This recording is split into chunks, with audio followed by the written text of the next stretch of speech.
Boa noite, sejam todos muito bem-vindos. Nós estamos aqui para o último domingo deste mês de julho e, como de costume, iremos orar para começar o nosso culto, para que Deus esteja conosco, nos abençoe.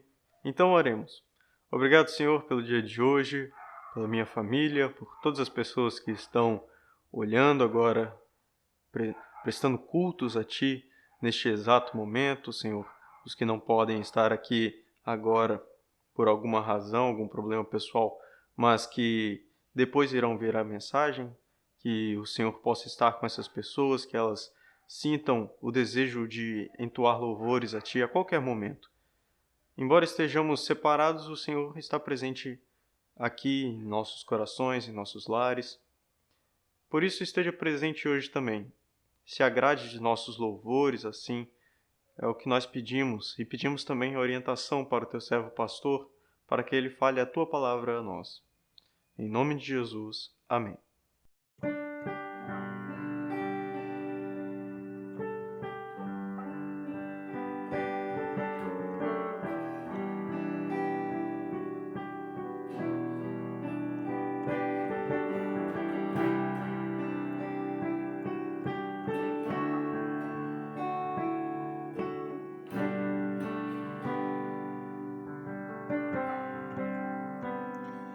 Quão grande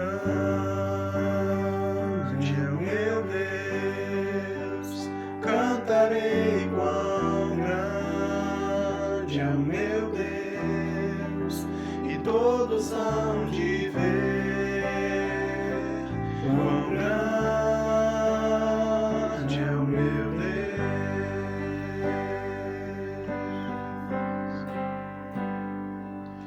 com esplendor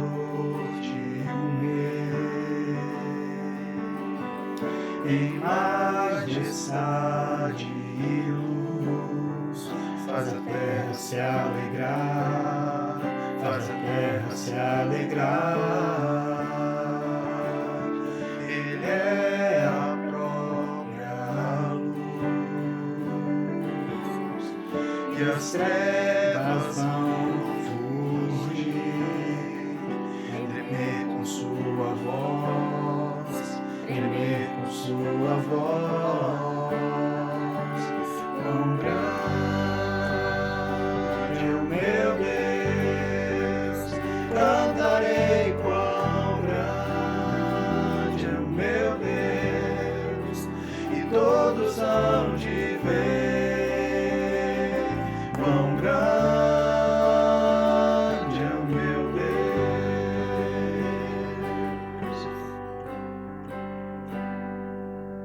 Por gerações Ele é, o tempo está em suas mãos, o começo e o fim, o começo e o fim. Três se formam em Filho, Espírito e Pai, Cordeiro e Leão, Cordeiro e Leão. Quão grande é o meu Deus, cantarei quão grande é o meu Deus, e todos hão de ver quão grande é o meu Deus.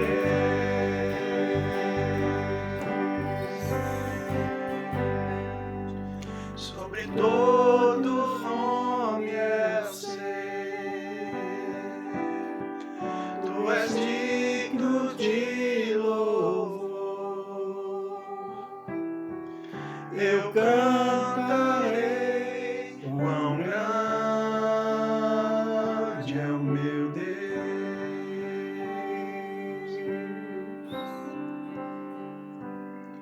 Sobre todo nome é o ser, tu és digno de louvor. Eu cantarei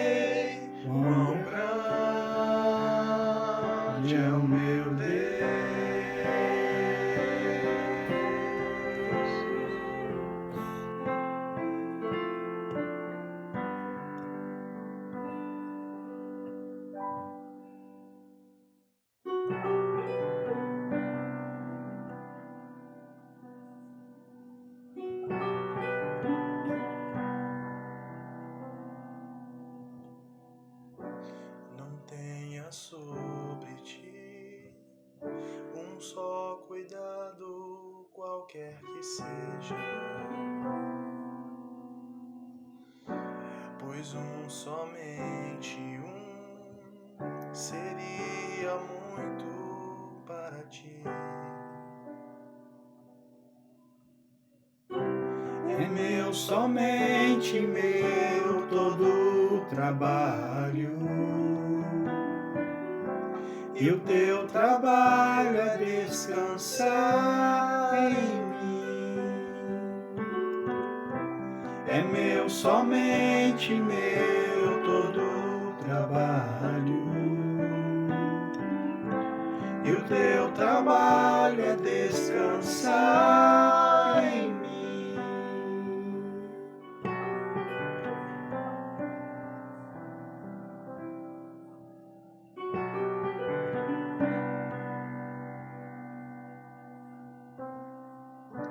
Não temas quando, enfim, tiveres que tomar decisão.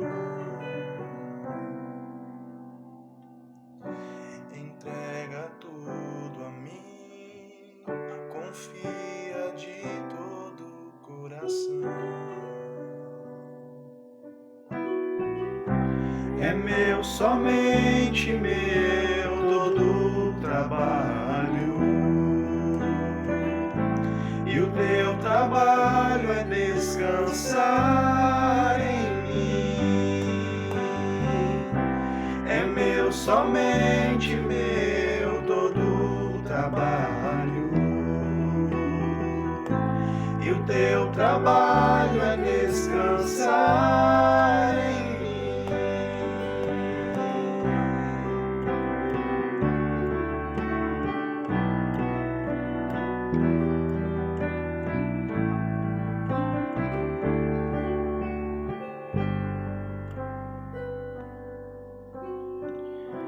É meu, somente meu, todo o trabalho, e o teu trabalho é descansar em mim. É meu, somente meu, todo o trabalho, e o meu trabalho é descansar em Jesus. Ei, queridos, boa noite. É uma alegria, mais uma vez, poder compartilhar a palavra do Senhor com os irmãos, poder me alegrar no fato de que a distância ela tem sido superada por uma aliança de coração, onde o elo entre nós é Jesus e o amor à sua obra. Quero hoje pensar com você de que esse Jesus que nós servimos é o Deus da providência. E, na verdade, nós vamos conversar um pouco sobre os momentos que estamos passando. Talvez você esteja enfrentando neste exato momento uma luta ou tenha alguém próximo a você que esteja passando em virtude da realidade que nós estamos vivendo nestes tempos. Quero dizer a você, descansa no Senhor, coloca o teu coração, a tua fé, a tua confiança nele, e as coisas vão transcorrer da maneira que Ele planejou e que em todo o tempo Ele vai te sustentar. Acredite nisso. Vamos orar?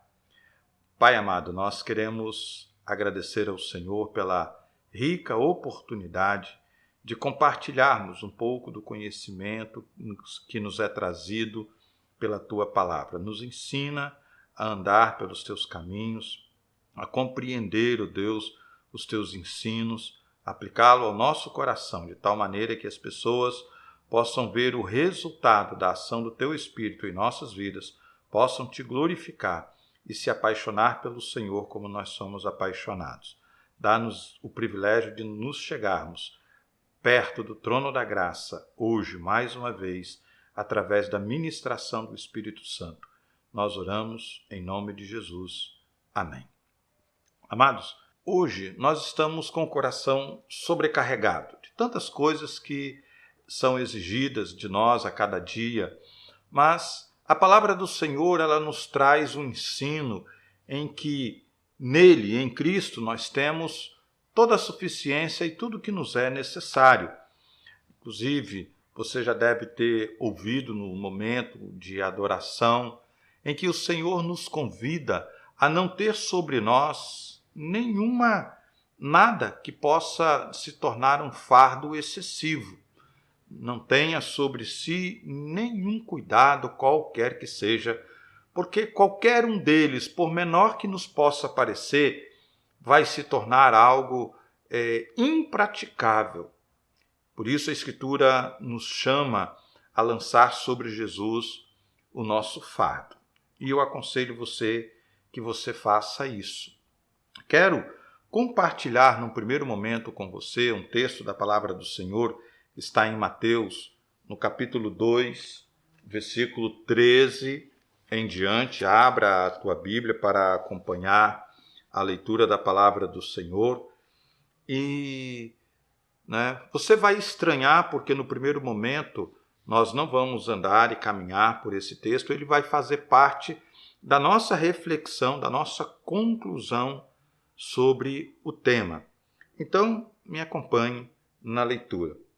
Diz assim que, depois que partiram, um anjo do Senhor apareceu a José em sonho e lhe disse: levante-se, tome o menino e a sua mãe e fuja para o Egito.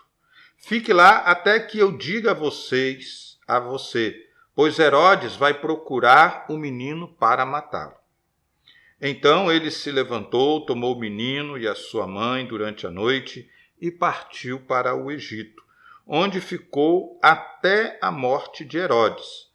E assim se cumpriu o que o Senhor tinha dito pelo profeta: do Egito chamei o meu filho.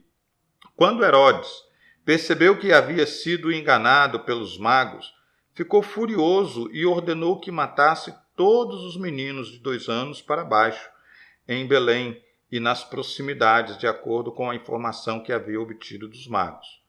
Então se cumpriu o que fora dito pelo profeta Jeremias. Ouviu-se uma voz em Ramá, choro e grande lamentação. É Raquel que chora por seus filhos e recusa ser consolada, porque já não existem. Se nós hoje estamos passando por dificuldades, imagina naquele tempo um casal cuja esposa havia acabado de ter um bebê, e esse bebê ainda indefeso, sem ter afrontado ninguém, sem ter feito qualquer obra que se pudesse dizer que era maldade, esse menino ele já está sendo ameaçado e procurado para ser morto. Você poderia pensar, mas que coisa terrível. Pois é, que coisa terrível, mas nós reclamamos às vezes de coisas que nós provocamos e depois, diante das consequências, nós achamos que é algo terrível demais. Alguém está faltando com a bondade para conosco. Então, avalia. Jesus, ele nasceu e logo depois tem que fugir para um outro país que não o seu, juntamente com seus pais, para se livrar da morte. Te parece justo? Te parece algo que você contornaria ou administraria com facilidade? Se a sua resposta é não, você é como a maioria de nós. Muitas vezes nós nos queixamos, muitas vezes nós ficamos perplexos diante das circunstâncias que vivemos, mas eu quero te dar uma palavra de consolo hoje a partir da Escritura. O Deus que nós servimos é o Deus da providência. Por isso ele nos chama a ter esse tipo de atitude, de entregar a ele as nossas dificuldades. Como texto-chave desse nosso momento, eu gostaria de usar 1 Pedro, no seu capítulo 5, versículo 7, que diz assim: lancem sobre ele toda a sua ansiedade, porque ele tem cuidado de vocês. Jesus nos convida, na verdade, a nos despojarmos de todo tipo de preocupação e lançar sobre ele. Ah, pastor, então eu vou amarrar uma rede numa árvore, vou comprar aí um monte de coco e vou agora tomar coco de canudinho e deixar tudo por conta de Jesus. Seria muito bom, né? Mas não é bem assim. Você vê que Deus, apesar de ser um Deus da providência, nesse momento, o Deus encarnado, Jesus, ele tem que fugir para um outro país para não ser morto. Quer dizer, essa fuga, ela foi digamos assim, a estratégia de Deus para manter Jesus vivo. Ele providenciou o anjo para falar a José, providenciou em José um coração apto a receber essa mensagem e a cumpri-la para que Jesus pudesse fugir daquela situação em que muitos outros meninos perderam a vida. Você entendeu? Deus trouxe a providência, mas a providência foi a privação de ficar na sua pátria, de ficar entre os da sua família, de ficar com os seus, aonde certamente seria rodeado de carinho, como é natural com as crianças. Então, Deus, em sua palavra, ele nos chama a lançar sobre ele toda a nossa ansiedade, porque ele tem cuidado. Ele tem cuidado de mim e de você. Que tal você fazer isso hoje? Descansar no Senhor, colocar os seus fardos, as suas lutas, as suas batalhas aos pés de Cristo. É comum, no entanto, as pessoas, quando tomam algum tipo de decisão, avaliar os riscos. O que eu posso perder tomando essa decisão? Ou então, o que eu posso ganhar? Nós pesamos as duas coisas. Isso aqui vai ser favorável ou vai ser prejuízo? Eu vou ganhar alguma coisa ou vou perder alguma coisa? Assim também, no mundo em que nós somos chamados a servir a Jesus, em que você, inclusive, é chamado a não só tê-lo como Senhor e Salvador, mas ser um fiel seguidor e cumpridor da vontade dele. Nessa caminhada, não são poucos aquelas pessoas que, pelas experiências que passam, ao começar a caminhar com Jesus, elas veem as lutas aumentarem, as dificuldades aumentarem e, por vezes, os relacionamentos se tornarem tempestuosos. E elas chegam muitas vezes à seguinte conclusão: eu vivia melhor antes de aceitar Jesus. E certamente eu viveria melhor se o abandonasse, sem ele. Porque as coisas eram mais fáceis antes. De fato, se olharmos as circunstâncias materiais que por vezes nos cercam, se olharmos os relacionamentos que muitas vezes se tornam fragilizados pela nossa decisão de amar a Jesus com todo o nosso coração, também nós chegaremos a esse tipo de conclusão, sem muita dificuldade. Por qual razão? A questão é que nós somos imediatistas. Nós olhamos o agora. Não conseguimos ver adiante como Deus vê. Por que nós estamos passando essa ou aquela situação? Por que nós estamos vivendo esse ou aquele momento em nossas vidas?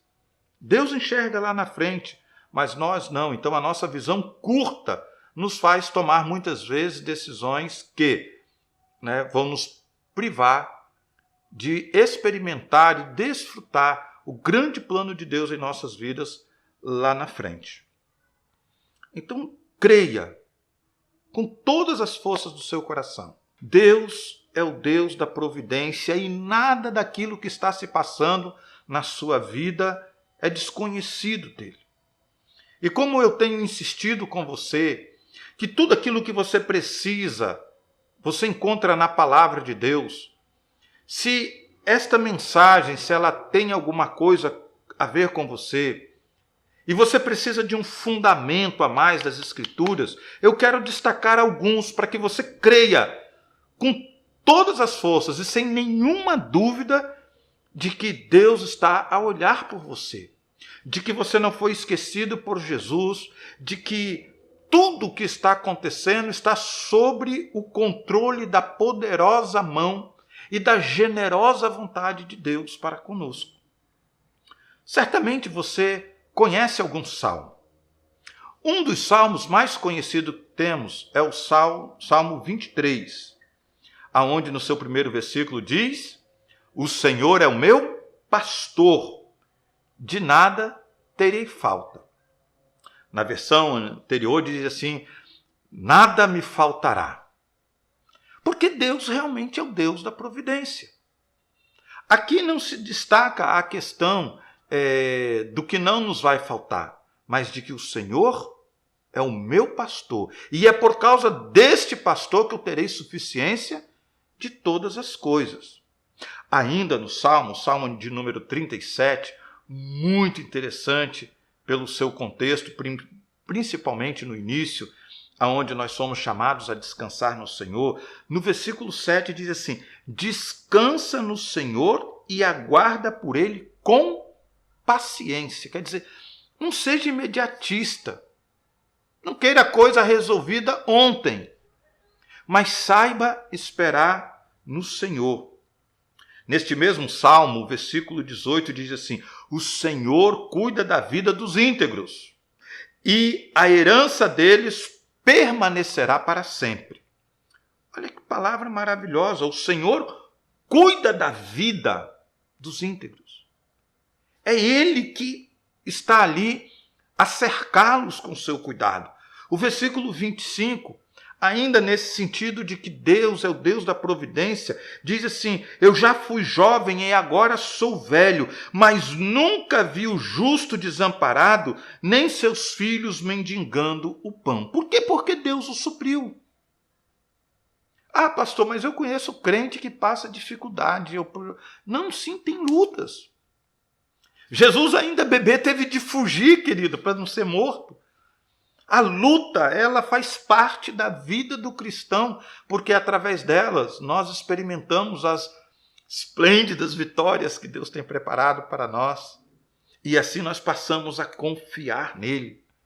O problema é que nós somos extremamente inseguros em virtude da nossa fé, dessa transição que temos do mundo que vivíamos antes para agora o mundo espiritual que passamos a viver. Então esta insegurança, ela é natural no coração do ser humano, mas ela não pode permanecer indefinidamente, porque há uma expectativa de que você se torne um homem, uma mulher, um jovem maduro no Senhor. A insegurança é natural porque, segundo a palavra do Senhor, João 3, versículo 3b, Jesus diz que ninguém pode entrar no reino do céu se não nascer de novo. Então nós somos, quando nós nascemos para o reino espiritual, nós somos crianças, somos bebês em Cristo. Ainda que você tenha 100 anos, o versículo 6 diz assim: o que nasce da carne é carne, mas o que nasce do espírito é espírito. Você tem 100 anos de vida e experiência no mundo corrompido, aonde o diabo é o senhor, é o príncipe deste mundo. Você aprendeu a lidar com o engano, com a sagacidade, com a imoralidade, com a esperteza das pessoas. Você está PhD em mundo. Mas sobre o mundo espiritual, você é um recém-nascido. E é razoável que você tenha alguma preocupação, tenha alguma dificuldade em saber o que de fato está acontecendo e por isso o seu coração se sente inseguro. Será que realmente caminhar com Jesus é o melhor plano, é a melhor escolha para a minha vida? A minha resposta para você e a da Escritura é sim, é. Porque Deus tem o melhor para você. E pastor, e quanto a essas situações todas que eu estou vivendo? A palavra tem resposta. Por isso que eu digo para você, em nome de Jesus, tenha intimidade com a sua Bíblia. Leia. Porque se você não faz isso, Deus não consegue falar ao teu coração. Você não pode ficar refém de uma mensagem uma vez por semana para que Deus possa falar para você. A palavra do Senhor, ela nos diz, lá em Filipenses, capítulo 4, 6, para acalmar o seu coração, ela diz assim: não ande ansioso por coisa alguma, mas em tudo, pela oração e súplica e com ações de graças, apresente seus pedidos a Deus. Então, coloca diante de Deus as suas lutas, as suas dificuldades. Ele vai providenciar o caminho. A Escritura, ela é clara em nos dizer que não virá sobre nós nenhuma tentação, senão humana, nenhuma prova que esteja acima do que eu possa suportar. Antes, com a aprovação, Deus nos dá as condições para atravessar aquela dificuldade e sairmos do outro lado vitoriosos, maiores e melhores em nossa condição de cristãos. Então aprenda esse ensino que é básico. Seja tudo na sua vida conhecido diante do altar de Deus pela oração, a súplica e a ação de graça. Mateus, no capítulo 6, versículo 6, diz assim: quando você orar, vá para o seu quarto, feche a porta e ore ao seu pai, que está em secreto. Então seu pai, que vê no secreto, o recompensará. O versículo 8 diz assim: o seu pai sabe do que vocês precisam, antes mesmo de vocês o pedirem. Então, Deus conhece a sua necessidade. Pastor, então por que ele não resolve nada? É porque ele quer que você confie nele. Você chega: pai, olha, eu estou com uma dificuldade aqui, essa luta está pesada, esse fardo está me sufocando. Me socorre. Ele quer que você vá até ele e entregue a ele a sua vida para que ele possa cuidar de você. Enquanto você estiver se debatendo, tentando resolver os seus problemas, ele vai dizer assim: não, então filho, se você tem forças para tudo isso, vá em frente. Agora, a hora que você se cansar, você pode vir a mim, que eu vou te socorrer. Eu só espero que você não se deixe sufocar e nem que morra afogado no mar das angústias e ansiedades antes de se conscientizar de que você tem um Deus poderoso que te ama e que é gracioso a ponto de ter toda a suficiência para te oferecer. Ainda, nesse mesmo capítulo 6 de Mateus, no versículo 25, diz assim: portanto eu lhes digo, não se preocupe com as suas próprias vidas, quanto ao que comer ou beber, nem com seus próprios corpos, quanto ao que haveis de vestir. Não é a vida mais importante que a comida e o corpo mais importante do que a roupa? Ele fala isso naquele contexto em que ele pega Salomão, um homem de uma riqueza assombrosa e que se vestia de forma esplêndida. Ele diz: nem mesmo Salomão, em toda a sua glória, foi mais lindo, mais bonito do que um lírio que nasce hoje e amanhã eu lanço no fogo. Se o seu Pai Celestial cuida tão bem dos lírios e dos passarinhos, quanto mais a vocês. Versículo 31 e 32 desse capítulo diz assim: portanto, não se preocupem dizendo: que vamos comer, ou que vamos beber, ou que vamos vestir, pois os pagãos é que correm atrás dessas coisas, mas o Pai Celestial sabe que vocês precisam delas. E no versículo 33 ele diz: busquem em primeiro lugar o reino de Deus e a sua justiça, que todas essas coisas lhes serão acrescentadas. Que coisas, pastor? O que vocês precisam comer, o que vocês precisam beber e o que vocês precisam vestir. Então, entrar em ansiedade diante de Deus é bobagem. Mas, pastor, eu não tenho conhecimento para todas essas coisas. Pede a Deus. A Escritura diz: se alguém tem falta de sabedoria, peça a Deus que a dá, sem usura nenhuma, sem miséria nenhuma. Mas você tem que pedir e buscar. Vai à fonte. A fonte é Jesus, o exemplo é Jesus. Aonde eu encontro isso, pastor? Na Bíblia. Deixa a Bíblia falar no teu coração. ainda sobre esta ótica, o Salmo 55, versículo 22, a primeira parte, diz assim: entregue suas preocupações ao Senhor e Ele o susterá. Querido, estende as tuas mãos, deixa Deus te conduzir com mãos firmes e poderosas até o caminho de vitória que Ele separou e preparou para você. Então, assim como Ele cuidou de Jesus quando ainda indefeso, Ele cuidará de você. Deixa Deus carregar os seus fardos, as suas ansiedades e preocupações. Deixa Ele cuidar de você. Eu, certa vez, ouvi a seguinte frase: Deus paga as suas contas.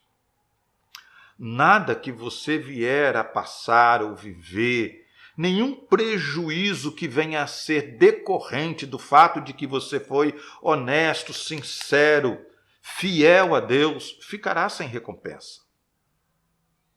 Entenda que o Senhor, Ele preparou tudo para que você tenha o suficiente. Voltando lá ao texto, você deve estar se perguntando: pastor, mas o que tem isso a ver com o texto lá do nascimento de Jesus? O que tem isso a ver com Deus paga as suas contas? Voltando àquele momento, você lembra que pouco antes vieram os magos, os reis lá do Oriente, para visitar o menino Jesus? Lá chegando, o adoraram como um rei, reconhecendo que aquele menino não era uma criança qualquer, mas era um ser diferente, enviado para transformar a realidade do mundo. E ali eles abriram seus tesouros e ofereceram ouro, incenso e mirra. Tem lá as considerações, por que o ouro, por que o incenso, por que a mirra. Mas, olhando assim de uma forma bem resumida, eu quero te dizer, como você acha que José e Maria se mantiveram lá no Egito? A casa deles era lá em Belém. A casa deles era, em Israel. E eles fogem para um outro país. Como é que eles se mantiveram lá? Quero te lembrar que o ouro tem preço. O incenso, principalmente na cultura oriental, tem preço. E a mirra era um tipo de especiaria que também tinha um valor considerável, por isso foi oferecido ao rei Jesus. Então, como é que Maria e José se sustentaram? Jesus, já quando criança, já proveu para eles o que era necessário. Então, esse Deus, ele providencia tudo. Você entendeu isso? Mesmo quando foi necessário uma ação drástica, eu vou fugir para não morrer. Antes de fugir, eles já tinham os recursos para se manter para onde foram. Querido, Deus tem tudo planejado, tudo preparado. Querido, então você não precisa ficar ansioso, deprimido pelas contas, pelos apertos da vida. Deus já tem uma providência. Antes mesmo dessa luta chegar, antes mesmo de você se ver envolvido nas circunstâncias em que você encontra, busque no seu coração e na sua mente que você vai ver que Deus antes já te mandou o recurso. E se ainda você não tiver isso com clareza diante de você, saiba que vai chegar um momento que, assim como ele falou a José, olha, você precisa tomar essa providência, quer dizer, ir para o Egito. Deus vai chegar para você e vai dizer, filho, olha, eu já providenciei isso, e isso e isso para você. Descansa. Confia em mim. É o que a música nos diz no início, lá no nosso período de louvor. Confia, descansa. Não tenha sobre si nenhum cuidado, pois somente um seria muito para você. É meu, somente meu, todo o trabalho. O seu trabalho é descansar em mim. Descansa hoje nos braços do Senhor. Confia que esse Deus que não mente, que esse Deus que é suficiente em todas as coisas, já preparou tudo que eu e você, tudo que nós precisamos. Mesmo quando a situação é de crise, mesmo quando a situação parece assim, que saiu do controle, como era o caso do casal com a criança, se vocês não fugirem, o menino será morto, mesmo que a circunstância não seja tão drástica, eu quero te dizer que para tudo Jesus tem a solução. Então entregue a sua vida a Ele, como diz o Salmo 37, entrega o teu caminho ao Senhor e confia. Como Pedro nos diz, lance sobre Ele toda a sua ansiedade, porque Ele tem cuidado de nós. E como Paulo diz aos Filipenses, que tudo seja conhecido diante de Deus pela oração, súplica e ação de graça. Não entre em ansiedade, mas entre no descanso e no repouso dos braços daquele que ama a tua vida, daquele que ama a tua alma. Que Deus te abençoe e a sua semana seja maravilhosa no Senhor, sem ansiedade, mas desfrutando de um relacionamento pleno, gostoso e restaurador com Cristo Jesus. Um beijo no seu coração, que Deus te abençoe.